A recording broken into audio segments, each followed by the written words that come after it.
What's up, guys? Thank you for joining me today. We're going to be unboxing the B550i Gaming Edge Wi-Fi motherboard from MSI. There's not many ITX form factor motherboards for B550 in the market at the moment, so I'm quite looking forward to unboxing this piece of kit. I think for most people this would be a natural progression in terms of upgrade from their B450 motherboards, for example.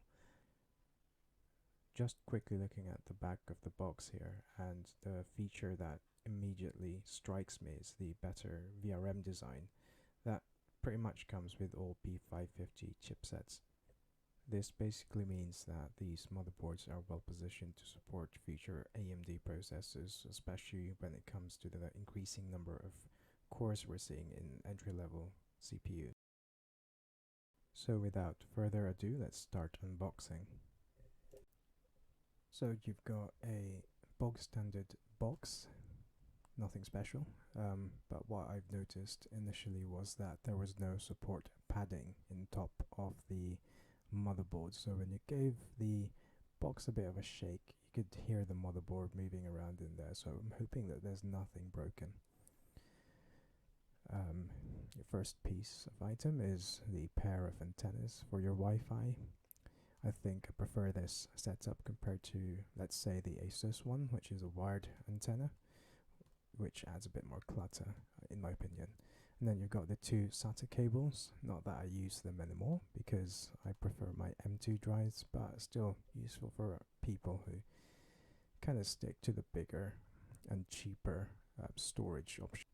And here's the MSI logo, which gives you a few more frames per second in your games, especially if you put this on your PC case strategically. And then you've got your CD for drivers and tools. I don't think anybody uses them anymore. And then you've got a brochure, which just shows you a few of their products. And there's a thing called Google, actually, you don't have to print off all this stuff, but never mind. I think it gives a bit more content in the box, and I guess it kind of makes me feel like I'm getting my money's worth on top of the motherboard that I paid for. Registration card, and then you've got a thank you card from MSI. I was hoping that it was going to be a bit more personalized, like, Dear XXX, here's a discount for your next MSI purchase for being such a great customer. One could only wish. And then you've got your user manual, which is quite useful. And then you've got your M2 screws. I think there's 3 in there when there's only 2 M2 slots. Maybe there's a third hidden one somewhere, like a Easter egg hunt. I wish. And then you've got your quick installation guide, which I think barely gets used as well. I think most people prefer asking YouTube guides or looking at other people build their own PCs, which kind of makes sense. Like, these diagrams sometimes give me headaches. But that's the entire contents of the boxes. We've come to the end of unboxing, but we're going to continue and unpackage the motherboard and have a look at all the features it has, initial impressions, etc, etc. And here's the bit that we've been all waiting for. The box that holds the motherboard has a nice small little tab in the bottom left, makes it easier to kind of remove the motherboard itself. And I'm pretty sure for most people who would be doing this, would be unboxing the motherboards, find this process so rewarding, just peeling that tape off, building up the excitement, and finally touching the motherboard for the first time. I know it sounds a bit wrong, but I think that's the only way to describe it, really. At this point in the video, I had to sort of adjust the lighting because I realized that I made a bit of a boo-boo. I put the lamp too far, and the sun was going down and the lighting in the room has changed by the time I've got to the point where I was unboxing the motherboard. So thank you guys for sticking around, and here we are. We've finally got to the motherboard itself. Um, it does feel good to have such a tiny thing on your hand and knowing that you're about to build something quite epic with it. So at this point I've moved the lighting again, so hopefully you guys can have a better look at the different components and features of this motherboard. It's going to be quite brief. I'm not going to go into much detail, as I think I'll save it for a much later video. But yeah, the first thing that I noticed with this board was the fan for the M2 slot. But not to worry, I think there is an option within the BIOS to turn off the fan if you're worried about the noise. And moving on to the back panel, you've got your audio out for a 7.1 channel setup. It's also got a digital out port. You've got your 5 USB ports, a 2.5 gigabit Ethernet port, a USB Type-C, your Wi-Fi antenna, a HDMI, and surprisingly a PS2 connector. I think I still have a PS2 mouse somewhere, so I'll probably give it a go. And then you have this flash BIOS button, which is quite neat. It allows you to update the BIOS without the need for turning the computer on or installing a processor. Having said that, it would have been nice to see a Cmos reset button, mainly because I think the jumper is actually located underneath the integrated backplate. But that would be a discussion for another time. And so we continue. You have your LED boot strip status at the top there. You also have your 8-pin ATX just on the top left there for your CPU. And then you have 2 fan headers. I think one of them is actually allocated as an AIO pump header. Not that it matters much.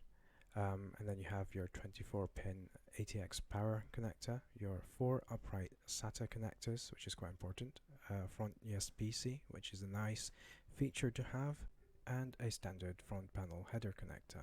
And you have your RGB header just tucked in there, your PCI slot for the graphics card, and the fan for your M2 slot, the front M2 slot, because you have one in the back. As I've said earlier, this fan is for your M2. I think it partly cools the chipset as well. I might be wrong, but you could see that it's got a separate 4-pin header for the fan. And then just looking around, I think that's an internal debugging header. Not particularly useful for us. And at this point I was just looking around if there's any more connectors or headers underneath the fan shroud, but I think we're good. So moving on to the bottom left part of the M2 slot, you've got your additional USB 3 header just right there, your JFP1 front panel connectors, your front audio connectors, and I think that's JFP2 pin headers right there.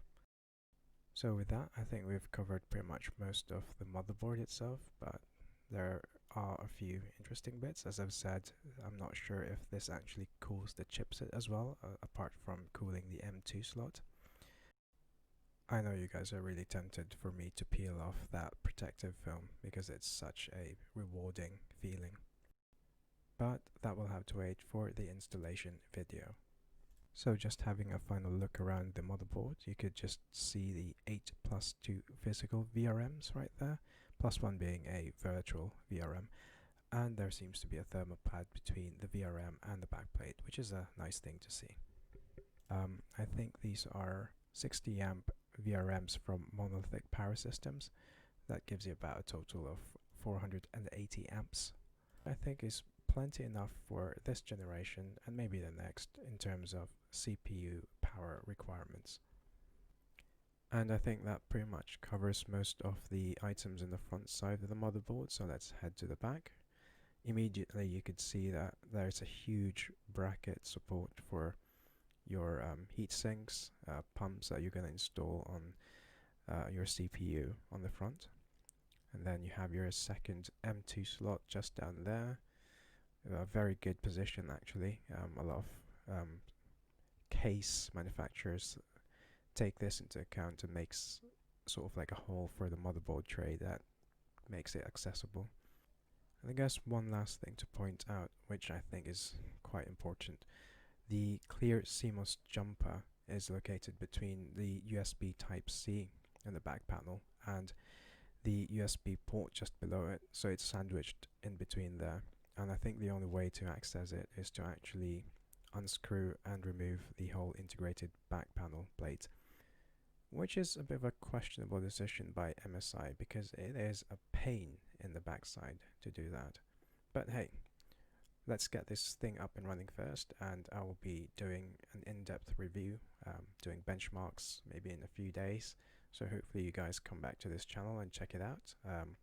But that's it for now, and thank you for hanging around. I hope you've enjoyed this video. See you guys next time.